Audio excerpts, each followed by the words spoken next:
Now joined by the Commissioner of the Atlantic Coast Conference, Mr. Swofford. How are you? I'm good. Thank you.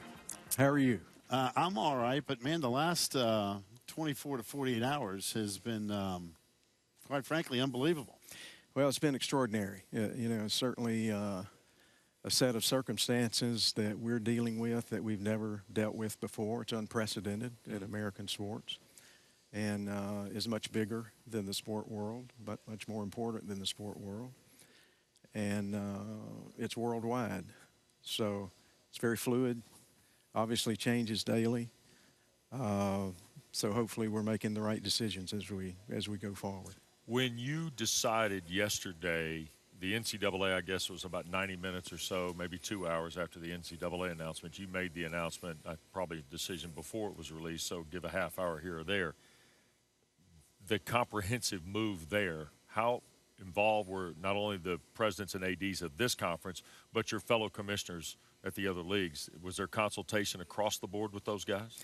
Yes, we had been having some discussions going into the week as we started our respective tournaments, Wes.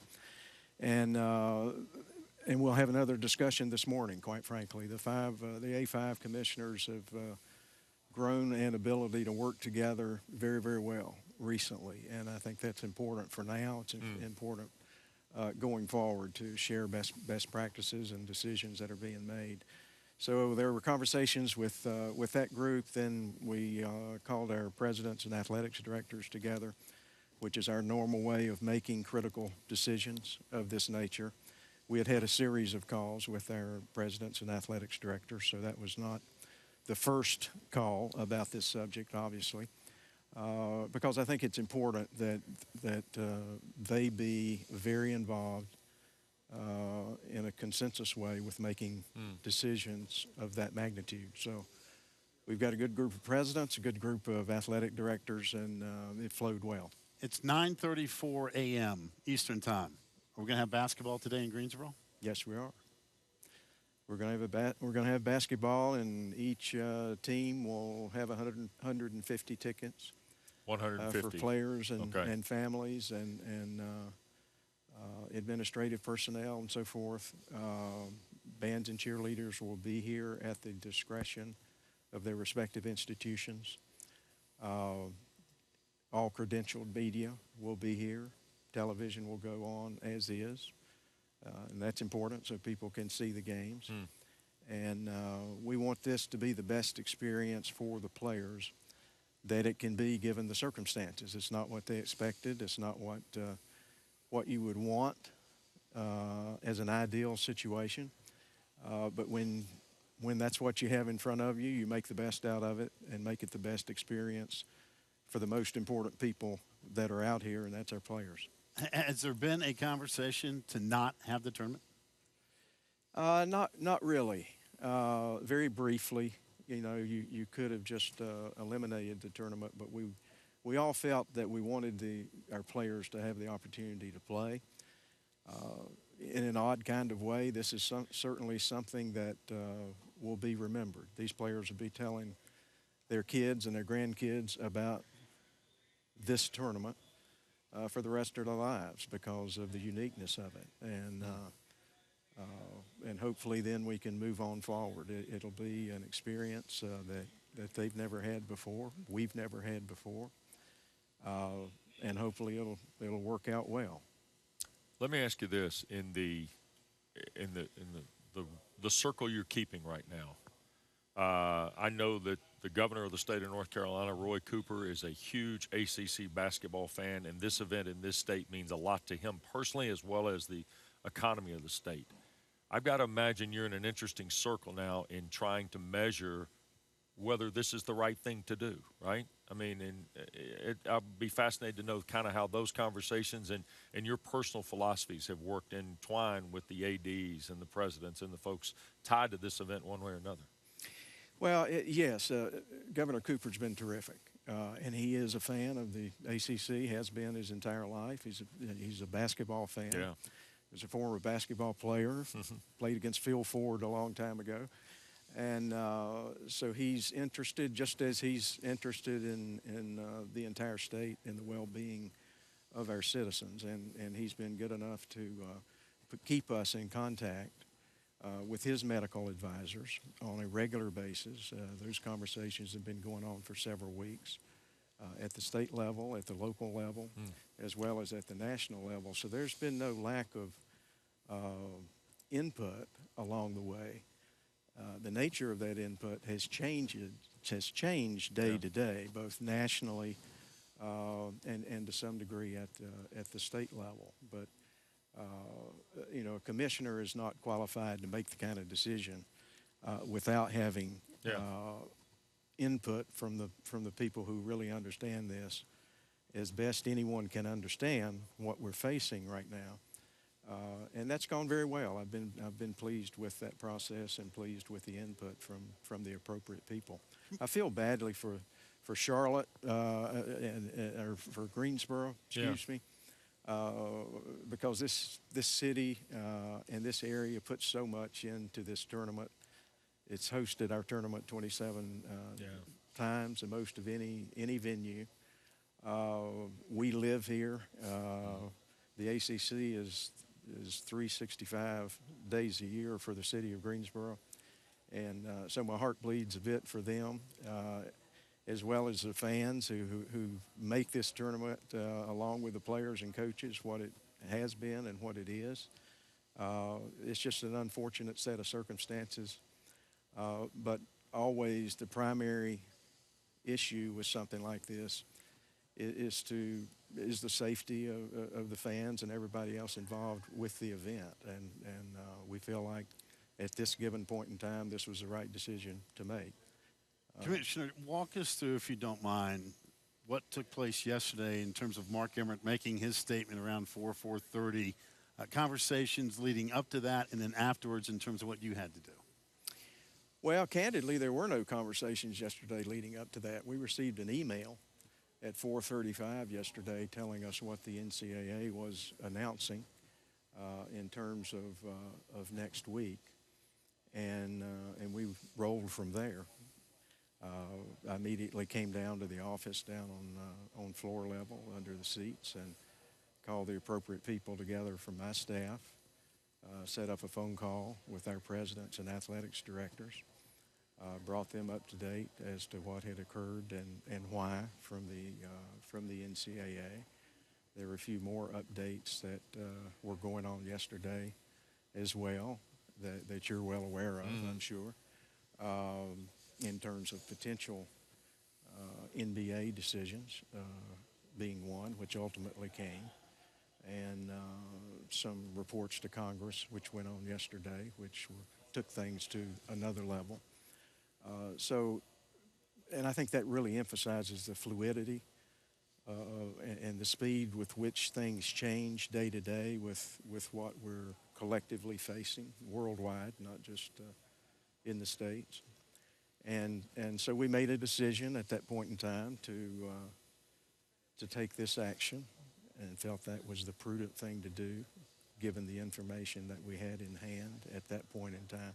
And that's all you can do in making these decisions. You make the best decision you feel like you can make with the information you have when you have it. And then that changes. Unfortunately, we had really hoped, because we felt appropriate in starting the tournament, and we hoped and expected to get through our tournament, and then we would all look toward the NCAA tournament, knowing things were changing progressively, and change came quicker than we anticipated. So that's when we made the decision, and then needed to internally communicate appropriately and make some decisions appropriately before announcing it.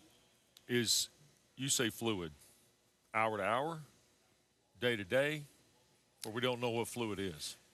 Well, fluid changes, Wes. I think in this situation, it's all of those. Yesterday it became hour to hour. Yeah. Prior to that, it had been more week to week, and then day to day, and then it became hour to hour yesterday. Well, I can't wait to read the last chapter of your book, because it's going to be in there, isn't it? Well, it will be in there. I wish there wasn't a chapter necessary for this, but it's it's a challenging situation for everybody, and it's a very important situation for our country and our world and our fans and our players and our families, and hopefully this decision and those that come later are the right decisions, whether they're sports decisions or not. You can't compare this with anything else, but what did you lean on from an experience standpoint to say, hey, listen, I'm going to make the right decision here? Well, there's no textbook for something like this. In crises, I think you have to make certain you're bringing the right people together.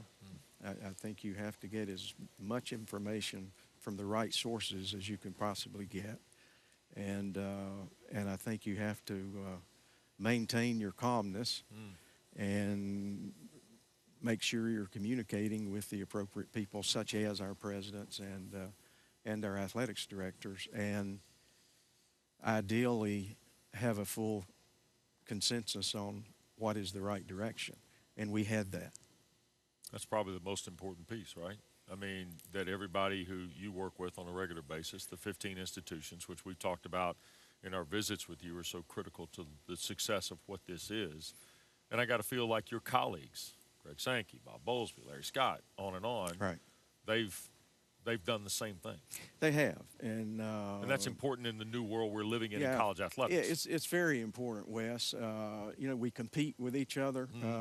There's no question. There's a competitive nature among the five of us, but we also understand we live in the world together, and together we're a lot stronger than we are pulled apart. Same thing within the conference itself. This league has prided itself for many years on having a culture of trust and cohesion. And when these kinds of situations happen and come along, that's when your culture kicks in. And fortunately, this league has an outstanding culture as well as outstanding people. I want to ask you, we've talked about the basketball tournament, the logistics in the tournament. We know what the NCAA's plan is at the hour for next week. You've got a full conference spring schedule ahead of you. We have institutions in the conference footprint who are either going to spring break, coming off spring break, and have added a couple of weeks of online learning behind it, trying to minimize their campuses. And social distancing is a term we're now becoming familiar with. How will you follow the lead on the spring sports schedule? Have you thought about what that will look like after the basketball tournament is complete here?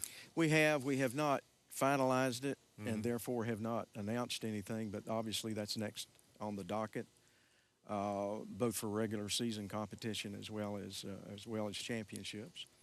And I think the foundation for that has already been built. As you mentioned, a number of our institutions are making very important and critical decisions, just like this one, in regards to classes and how and when those are going to be conducted going forward. So there's a lot going on each of our individual campuses that are unrelated to sports, but decisions that are being made that certainly will impact the spring sports going forward. So, as I said, we started that, and we'll be defining that no later than next week. Can you envision of the Power 5 tournaments, some happening and some not moving forward? I know it's a kind of a crystal ball question. You can only control what you can control, but or was that kind of a unified front that, hey, we're going to go play? Well, I think in terms of the A5, it was unified. And a few other conferences that I talked directly with, the Big East and the A10, because of relationships there with Val Ackerman and Bernadette McGlade, who used to work with us here at the ACC. And going forward, we'll just have to see. Crystal balling is really difficult right now. Right. That crystal ball that you think you see isn't even lasting 24 hours sometimes now, obviously. So at least we won't have a gun to our head as we look at at the spring sports. We've got a little more time to sort of think through that, but that was we had all of our ADs at a brunch at Sedgefield yesterday morning, and we had with some other people, and had a meeting of our ADs after that to talk about the spring beyond basketball. And so that discussion is well down the road, and we'll be prepared for it, and hopefully continue to provide an experience that is as good as it can be given the circumstances for our athletes, and determine whether it's safe for them and those around them to continue to compete. But that's what athletes like to do, is compete. So hopefully they'll be able to continue to do so.